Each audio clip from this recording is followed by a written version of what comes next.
Assalamualaikum warahmatullahi wabarakatuh. Selamat datang ya Bapak Ibu semua. Terima kasih telah bersedia untuk meluangkan waktunya ya pada hari ini. Perkenalkan, nama saya Dr. Anet dari Departemen Farmakologi FK UNER. Kali ini saya akan mempresentasikan sedikit saja ya mengenai online supporting group yang saya kembangkan. Ya, saya dengan Dr. Dwi Hastami dari Departemen Kesehatan Jiwa Fakultas Kedokteran Universitas Airlangga. Kisahnya kenapa bisa kami mencoba membuat online supporting group. Yang pertama adalah kita tahu bahwa pandemi ini membawa beban yang sangat besar untuk kita semua ya. Baik dari segi finansial, dari segi kesehatan, juga dari segi emosional ya, psikologisnya. Nah, dan ada beberapa orang yang tidak bisa berbagi dan juga bukan tidak bisa, juga mungkin tidak tahu harus berbagi dengan siapa, berbagi dengan orang yang tepat ya, mungkin juga tidak hanya perlu didengarkan, tidak perlu dihakimi. Nah, oleh karena itu kami membuat yang namanya online supporting group. Di sini nanti bisa anonimus, tidak usah diberitahu siapa yang curhat sebenarnya atau yang bercerita ya. Nah, alamatnya adalah www.laluibersama.com. Kenapa lalui bersama? Karena saya yakin kita semua bisa melewati semua ini, bisa melalui semua ini apabila kita bersama bergandengan tangan ya. Jangan ada yang saling menyalahkan.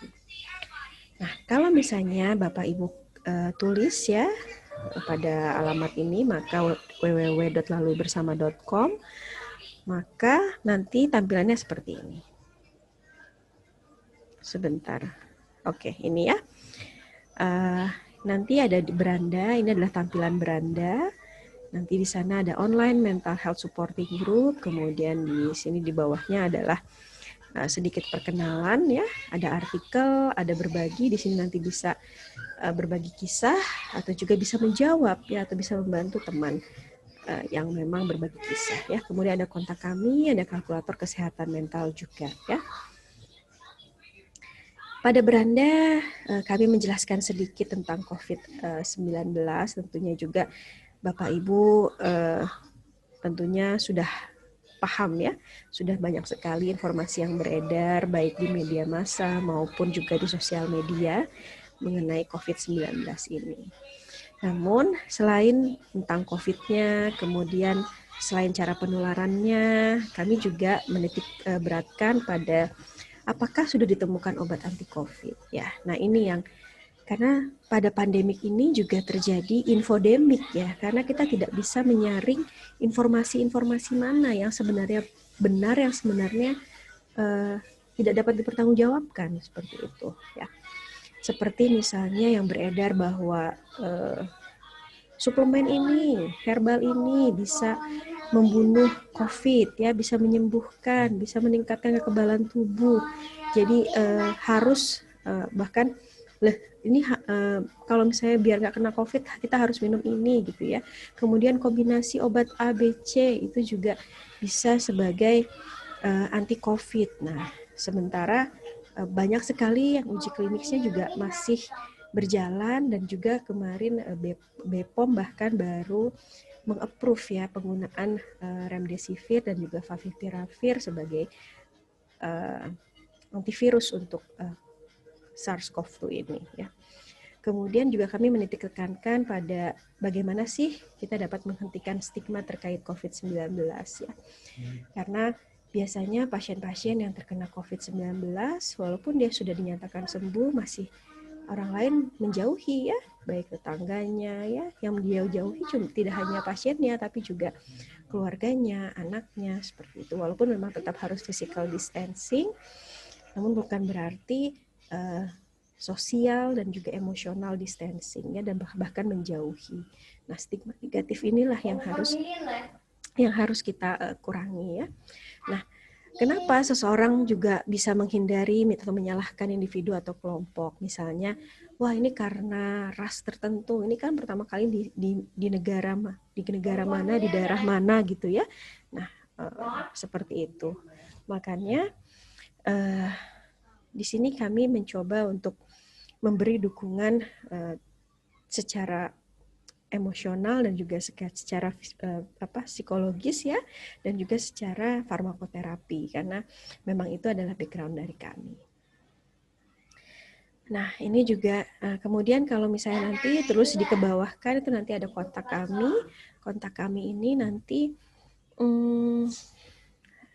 langsung ya, bisa ada nama, tidak harus sesuai, tapi email itu harus sesuai dan pesannya. Nanti kita kalau misalnya mau curhat atau mau bercerita secara pribadi bisa melalui kontak kami.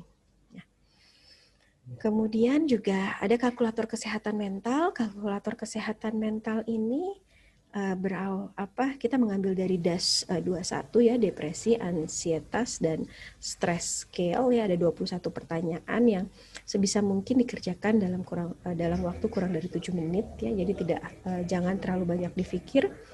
Ini contohnya saja, nanti kalau sudah dipilih maka nanti akan keluar skor kita seperti apa. Apakah kita termasuk depresi, apakah cemas, atau juga stres ya.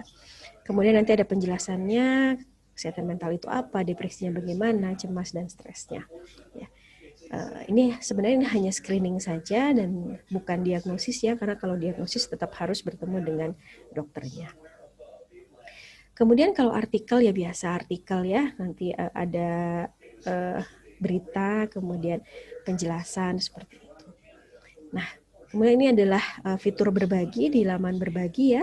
Di laman berbagi ini nanti ada beberapa, misalnya kita bisa klik di sini, misalnya kita bisa masuk dulu sih, harus masuk atau daftar. Kalau misalnya kita klik nanti di sana kita harus login ya, ada emailnya dan ada passwordnya. Namanya juga bisa tidak harus yang sesuai dengan nama kita ya. Seperti di sini misalnya ada siapa ini, admin bersama atau 24 Cincan, seperti itu. Nanti kita juga sesudah menuliskan topiknya, kita bisa bercerita, kemudian nanti bisa dibantu dijawab oleh teman kita, oleh ahli juga dari kedokteran jiwa atau para dokter ya. Atau kita juga bisa menjawab postingan dari orang lain, seperti itu. Ya.